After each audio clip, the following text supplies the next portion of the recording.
All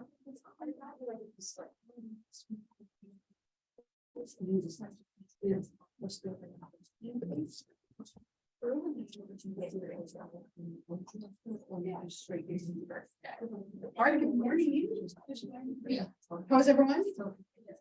We had a little rain this morning. I got a little excited. And then the sun came out. No, come on. It was so bad last night because I went to Harry Styles last night and we were walking back to our car and it was like, Yeah. I was like literally sobbing. Was that like in LA or? Yeah, before. Oh, nice. Okay. Yeah. Right on. Yeah, it rained last night, a little bit this morning. I'm hoping it's enough to cancel softball practice tonight, but crossing my fingers. They don't like to practice on wet fields. So I'm like, maybe it's wet enough. I don't know. I know that's lazy. The Super Bowl is set. Betting, I don't know, any Chiefs or Eagles fans? Yeah, which one? Eagles. I'm a huge Mahomes fan. He's like my second guy. Brady's my guy.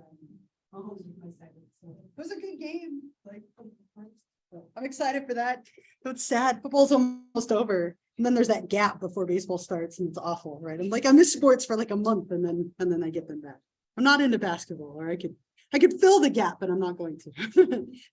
Anyway, we will jump into chapter 4 today. So we skipped a chapter for now. We'll get back to it later. Chapters 3 and 7, we kind of cover a little bit later on. So I think this one goes nicely. And then from here, after gender, we go into anatomy, which is actually very linked to gender, what we'll talk about today.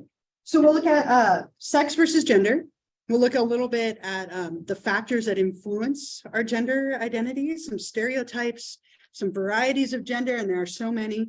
And so that's what we will focus on for the next day or two. Sex and gender are different terms, but they're used very, very interchangeably. And it's kind of a pet peeve of mine. I'll go to take a survey and it'll be like gender, male, female. And I'm like, no, that's sex, not gender. Like every single time in my head, I'll cross it off and write it on there in the right way. It's probably annoying, but I do it anyway. Sex and gender are different. And I just want to talk about that for a moment. And technically, once you understand how they're different, you can kind of argue how they very much influence each other and are the same, but they aren't. So let's talk about that a little bit. Sex versus gender. And you saw this last time, right? Like when you went out to do your research, that some people didn't know what gender was, or maybe they're confused gender and orientation. They're very different things. And we'll talk about that a little bit as well. So when we talk about sex, sex refers to somebody's anatomy. Okay, so with sex, we're talking about anatomy, or we could say physiology. Right, what is your chromosomal makeup? So we look at chromosomes and the role of hormones, all like physical, biological stuff, right? Your anatomy, your chromosomal makeup, your hormonal influences, it's all stuff that's like biological, right? And traditionally, when we're talking about sex, the main ones that we would use would be male, female, or intersex. Now, intersex is pretty rare, but it's somebody that has a blending of male and female anatomy. Maybe they have a penis, but have fallopian tubes, right? That's not super common, but it does happen. And we'll talk about those a little bit in this chapter, or kind of have you be reading about those. But traditionally, sex is something that is determined from the moment of conception, right? Your chromosomes together are going to determine whether you're XX or XY, and that then determines your anatomy, which determines all of your hormonal influences, male, female, and intersex being the most common. Gender, on the other hand, is much more like psychological. We could say it's very social, very culturally constructed.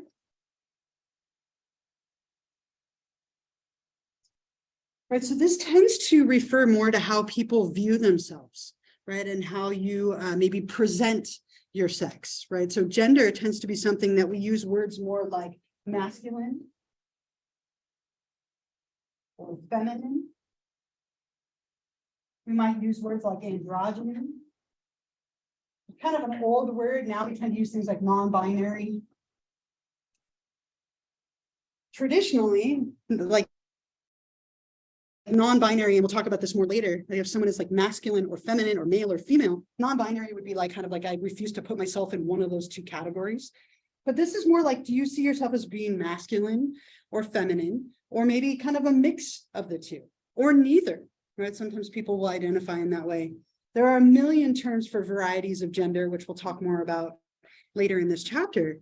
But our gender identity tends to be how we psychologically perceive ourselves as being like masculine, feminine, or maybe other, right? And we all have a gender identity. Our culture tends to want this to be like in a box, right? Where like you are masculine or you are feminine. Ideally, it matches your sex, right? According to our culture. But this is something that's very fluid. It can change constantly, right? And that tends to be something that people are uncomfortable with. But it's one of the first things that we do when we meet a new person. We instantly identify based on their gender presentation. Are they male or female or other, or maybe we don't know, right? And that tends to be a big one. But I coach my little ones like soccer team this last fall, and the poor kids were so confused. They're like 8-year-olds. And they're like, are you a boy or a girl? And like, I'm never offended by that. I'm like, I can't dress and present the way I do and then be offended. I mean, I could, but that would just seem silly. And I'm like, well, I'm a girl. And they're like, but you have short hair. I'm like, well, so do you. It's fine, you know, like, okay, you know, they're like, well, you're wearing boy clothes. I'm like, well, what are boy clothes? Like shorts. I'm like, well, you're wearing shorts, right? Like, you know, I love that. Like, it's just such a fun conversation to have with little kids. But we have a gender identity. And again, it doesn't have to match what we like socially constructed to be. You can be whatever gender identity you would like, right? And we tend to fall victim to what we call gender role injunctions, or like a gendered role, where we have a collection of attitudes and behaviors that we consider normal or appropriate for being of a certain gender. Right? What is the instant assumption if you have, let's say, someone who identifies as male, like so they're a man or male, and they're very effeminate, right? They're very feminine. What's the instant assumption about that man?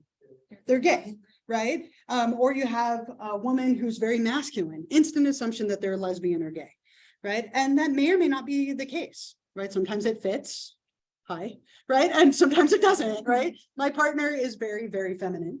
Right? Like very much so. And I'm very masculine. I fit the stereotype, she does not. And so a lot of stereotypes here when it comes to gender. And I found kind of a cool little clip. It was a Dove soap commercial, but I'm going to play it for you. It's like the prescription for how to be male, like what you're supposed to do if you're a man. If anyone ever finds like the female equivalent, send it to me, but I have the male one.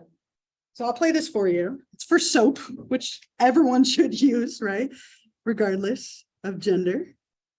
Okay, let me pause such a prescription, right? Those are gender role injunctions for what it means to be male, right? Like do all of those things. You don't ask for directions, you know, you have to be strong, you're into sports, right? All of these different stereotypes. Gender is very, very stereotyped. And we'll talk a lot about that when we get to communication as well. But there's these expectations. I hear these constantly, especially as a parent of children. And I have 3 girls, right? And it drives me nuts because I tried so hard to raise them gender like neutral. I tried to expose them to everything. And I have 3 very girly little girls. And they certainly didn't learn it from me. But like I was trying to like watch football yesterday and I couldn't get a single one of them to watch football with me. They're like, that's for boys. And I'm like, oh my God, where did you get that idea? I failed, right? Like I have a minor in gender studies, a minor in like women's studies. And I've been so liberal and my kids thought that football was only for boys. And I was like, oh no. And I had a long lecture. I'm sitting them down lecturing them last night about football. But we have these injunctions, we have these things. And recently, this was a couple of years old, but somebody talked about the genderbread person. I always want to say it instead of like the gingerbread man, it's the genderbread person. It's hard to say. That our gender is something that is very complicated. It includes a lot of different elements to it, right? It's how we express ourselves with the clothing that we wear, the mannerisms that we have, the things that we're into or not into, who they talk about who we're attracted to, which is starting to get at orientation, but it might be an element. Our identity, our sex, our biological stuff also influences our gender. We'll talk a little bit about that today. But there was a kind of an interesting video, it was an interview that came out with this, and they have a clarification that I think is helpful. That gender is who you go to bed as versus orientation is who you go to bed with, right? And I think that's kind of an interesting way of remembering it. It's a little oversimplified, but even in your interviews of people in our last assignment, right, people didn't know that, right? It's a very commonly confused thing. Let me play that little interview for you. It's brief, but I think it's helpful. Just have to pause it. Okay, no, okay, at least I remember. So let's talk about how gender is formed. And to make it complicated, our gender does oftentimes rely on our sex. They are connected a lot of the time. And so when we're talking about how we tend to think of ourselves as male or female or masculine or feminine or other, this tends to have some biological elements and some social and like learning environmental elements as well. And so let's talk about the biology first, right? Some of the biological elements. And we're going to talk a lot about anatomy in the coming chapters, but just to introduce a few things here. From the moment of conception, okay, so conception is when egg and sperm meet. They can meet in a lot of different ways, but when they join up together, that is the moment of conception. And from that moment, our chromosomal sex is formed, right? Most traditionally, right, women are XX in their chromosomal makeup, and men are XY. Now, there are varieties of that, but that chromosomal sex is what starts the whole process of unfolding, right? So when we have the moment of sperm and egg meeting, our chromosomes are set. And what that does then is that then causes our gonads or our different like female and male sex glands to develop. For the first like 12 weeks or so, a fetus, so a baby like in the uterus, you can't tell